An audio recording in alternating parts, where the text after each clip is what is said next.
Assalamualaikum warahmatullahi wabarakatuh. Alhamdulillahi rabbil alamin, wal aqibatu lil muttaqin, wassalatu wassalamu ala asrafil anbiya'i wal mursalin, wa ala alihi wa ashabihil mujahidin at-tahirin, walhamdulillahi rabbil alamin. Amma ba'd. Hadirin rahimani wa rahimakumullah.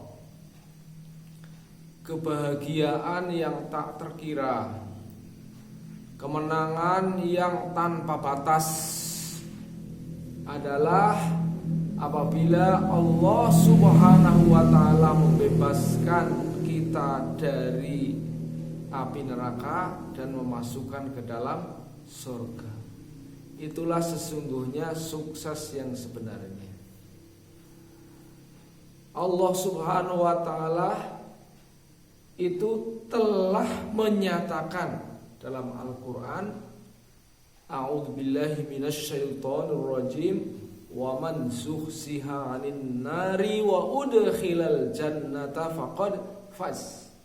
Siapa yang dibebaskan dari api neraka dan dimasukkan ke dalam surga, maka sungguh ia adalah orang yang sukses. Sukses di dunia ini adalah sukses semu. Ya, kesuksesan yang ada di dunia adalah kesuksesan yang semu. Ya. Karena apa?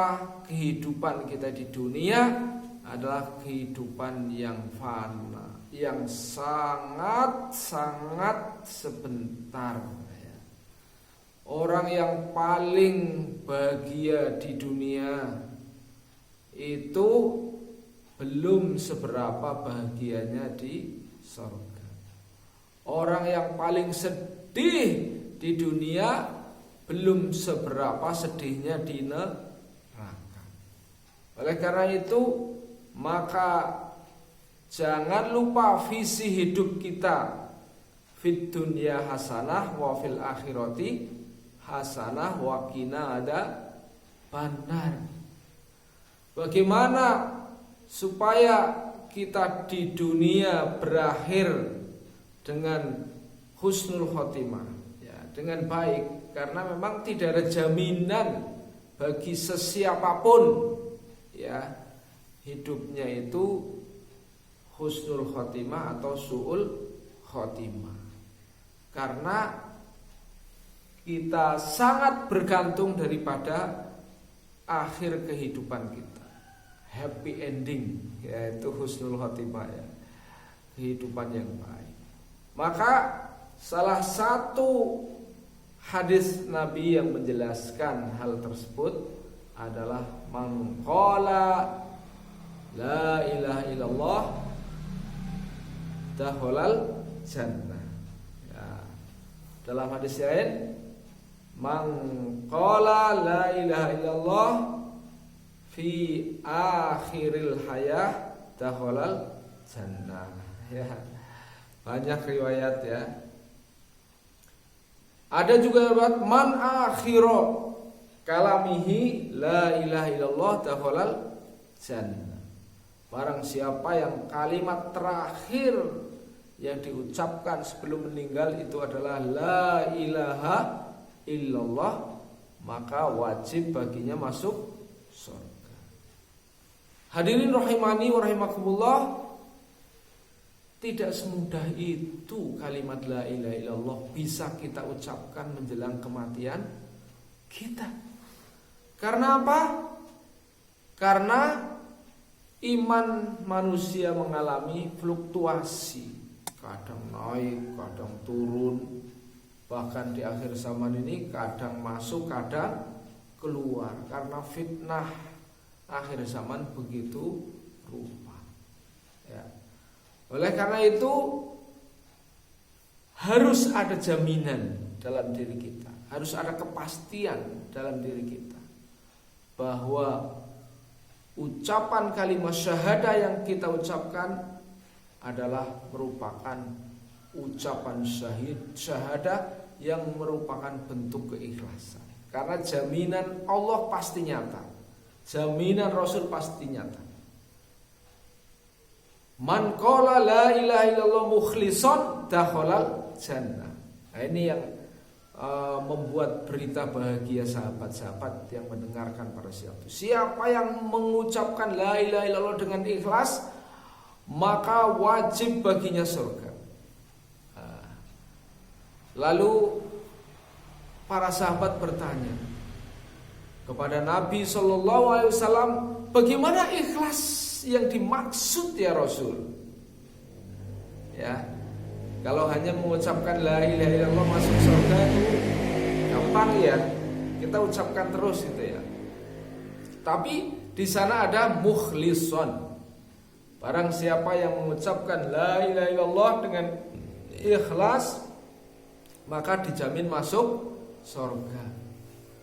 Nah, lalu sahabat bertanya, itu bagaimana cara mengucapkan la ilaha illallah dengan ikhlas yang seperti apa ya Rasul? Ya.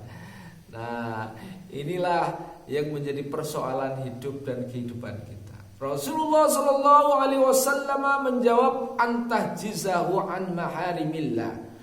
Kalian ikhlas mengucapkan la ilaha illallah manakala kalian bisa menghindarkan diri, menjauhkan diri dari apa yang diharamkan oleh Allah Subhanahu wa ta'ala. Jadi ikhlas itu manakala kita mampu menjauhkan diri dari apa yang diharamkan oleh Allah Subhanahu wa ta'ala. Ya. Kebaikan di dunia sebenarnya hanya ada dua. Ya. Kebaikan di dunia hanya ada dua. Dua itu apa? Yang pertama adalah patuh taat menjalankan perintah Allah. Yang kedua adalah patuh dan taat menjauhkan larangan Allah. Ada dua itu ya. Oleh karena itu, maka kebaikan juga dua ya. Jadi kebaikan untuk melakukan kebenaran, perintah Allah, menegakkan yang hak, menegakkan perintah. Yang kedua, kebaikan untuk menjauhkan diri dari apa yang diharamkan oleh Allah Subhanahu wa ta'ala. Nah, bagian yang pertama yaitu kita mentaati Allah itu mastata'tum. Ittaqillah mastata'tum. Jagalah perintah Allah, takutlah kepada Allah, tegakkan daripada perintah-perintah Allah.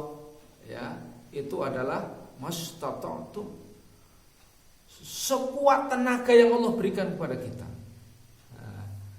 Nah, tenaga manusia ya, itu adalah Allah karuniakan kepada setiap orang berbeda-beda kadarnya. Ada orang yang diberi kekuatan untuk bisa mengamalkan seluruh perintah Allah ya. Ada yang diberikan oleh Allah kekuatan hanya mengamalkan sebagian ya. Bahkan ada yang baru sebagian kecil. Barangkali termasuk kita, diberikan oleh Allah kekuatan tapi masih sebagian kecil gitu ya. Tapi Allah Subhanahu wa ta'ala perintahkan kepada kita supaya kita bertakwa kepada Allah, menjaga daripada perintah-perintah Allah, merawat ya, menyempurnakan agama dalam kehidupan kita sesuai dengan kekuatan yang Allah berikan kepada kita, bukan semau kita, kan gitu ya. Dan Allah Subhanahu wa ta'ala itu selalu akan menambah kekuatan kepada kita sejauh apa yang sudah kita pelajari, kita amalkan. Ya, itu ya. Kemarin sudah dijelaskan hadis Nabi, man amila bima alima warasallahu ilma lam ya. Siapa yang bisa mengamalkan ilmu yang sudah diketahuinya, maka Allah akan memberikan ilmu yang belum diketahuinya. Nah, dan apabila Allah hadirkan ilmu, Allah menghadirkan kekuatan taufik, maka akan bertambah daripada amal dan kekuatannya. Begitu seterusnya, ya, terjadi hubungan timbal balik. Tapi apabila ilmu yang kita peroleh tidak diamalkan, ya, bahkan yang kedua kita terjerumus dalam kemaksiatan, maka akan tergerus daripada keimanan dan akan semakin jauh, ya, terpental. Ya. Oleh karena itu, maka apa yang harus kita siapkan menghadapi semua itu? Ya, kita beramal kepada Allah Subhanahu wa taala dengan ikhlas tadi, yaitu dengan cara menjauhkan diri dari apa yang diharamkan oleh Allah Subhanahu wa taala. Bukan lagi sekuat tenaga, ya, tetapi untuk menjauhkan diri dari apa yang diharamkan Allah Subhanahu wa taala, bukan pakai mastata'tum, ya, tetapi kullu, begitu kata Nabi, ya, semuanya.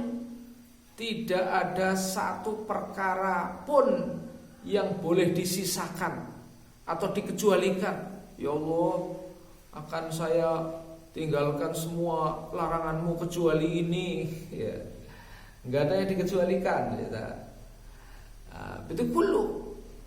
Sekalipun dalam tahapan-tahapan tertentu, ya, ada seorang yang ingin masuk ke dalam Islam tapi belum bisa meninggalkan kebiasaan buruk. Itu kan sesuai dengan tahapan orang masing-masing. Ya, kalau misalnya kita berlumuran dosa, ya, dari awal itu, Allah tetap menerima taubat. Bahkan ada seorang sahabat Nabi yang awalnya itu dia orang kafir, ya, mau masuk Islam, ya, tapi aneh ini, ya, permintaannya aneh. Ya Rasul, ya, saya adalah siap masuk Islam, gitu, ya kan, tapi saya belum bisa meninggalkan zina. Apakah boleh? Ya, itu pertanyaan yang sulit itu, ya kan. Saya mau masuk Islam tapi belum bisa meninggalkan zina. Ini apa boleh ini? Ya, pertanyaan yang sulit. Kalau kita jawabannya gimana itu? Oke. Tapi Nabi, ya, Nabi Muhammad SAW telah diberikan oleh Allah Subhanahu wa taala mukjizat, ya, untuk menjawab, ya. Masya Allah. Oke, silahkan sini, ya. Tapi satu hal yang harus kamu lakukan, gitu, ya. Apa itu, ya Rasulullah? Jujur, ya. Hanya jujur, bisa kalau gitu, ya. Karena syaratnya hanya jujur, ya kan? Jujur, ya.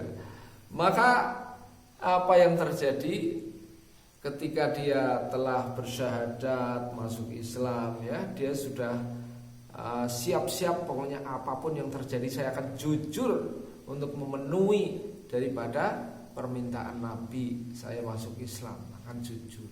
Wah, maka satu hari, ya, dia telah melakukan zina.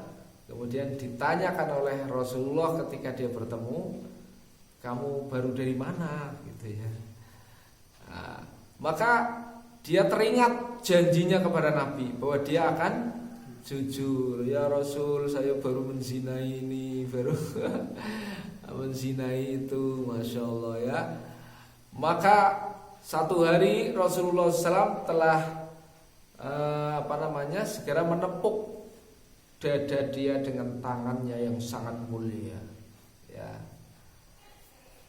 Apakah kau punya istri? Punya, ya Rasul. Bagaimana perasaanmu jika istrimu dizinai orang lain? Wah, saya akan marah kan gitu ya. Apakah kamu punya ibu? Punya ya Rasul. Bagaimana perasaanmu jika ibumu dizinai orang lain? Apakah kamu punya anak? Punya ya Rasul. Bagaimana perasaanmu jika anakmu dizinai orang lain? Nah, begitu kata-kata Nabi itu terdengar, maka bergetar daripada hati orang itu. Dan disitulah kemudian dibukakan hati. Allah turunkan hidayah dari langit ya. Dan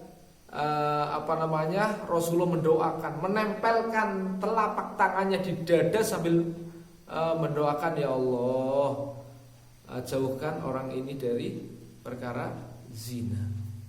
Maka selepas itu tidak ada yang lebih dibenci di dunia ini kecuali zina. Jadi hadirin rahimani wa rahimakumullah ya. Dakwah Rasulullah SAW memang luar biasa. Tidak pernah orang itu merasa keberatan dengan kata-kata Rasulullah, walaupun zina adalah merupakan hobinya dia.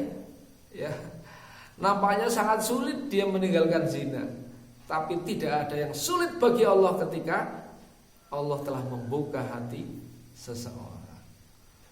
Nah, inilah antahjizahu an maharimillah, yaitu kita meninggalkan apa yang diharamkan Allah. Karena apa? Di balik larangan Allah itu ada bahaya. Ya, bukan bahaya ya, bahaya yang luar biasa, yang tidak semua orang dapat memahami langsung. Tetapi apabila perintah Allah kita yakin dan kita amalkan, larangan Allah kita tinggalkan semuanya, ya, maka Allah akan hadirkan hidup dengan kebaikan dan rahmat. Semoga Allah membimbing kita ke jalan yang benar. Terima kasih atas perhatian. Mohon maaf atas kekurangan. Billahi taufiq wal hidayah. Wassalamualaikum warahmatullahi wabarakatuh.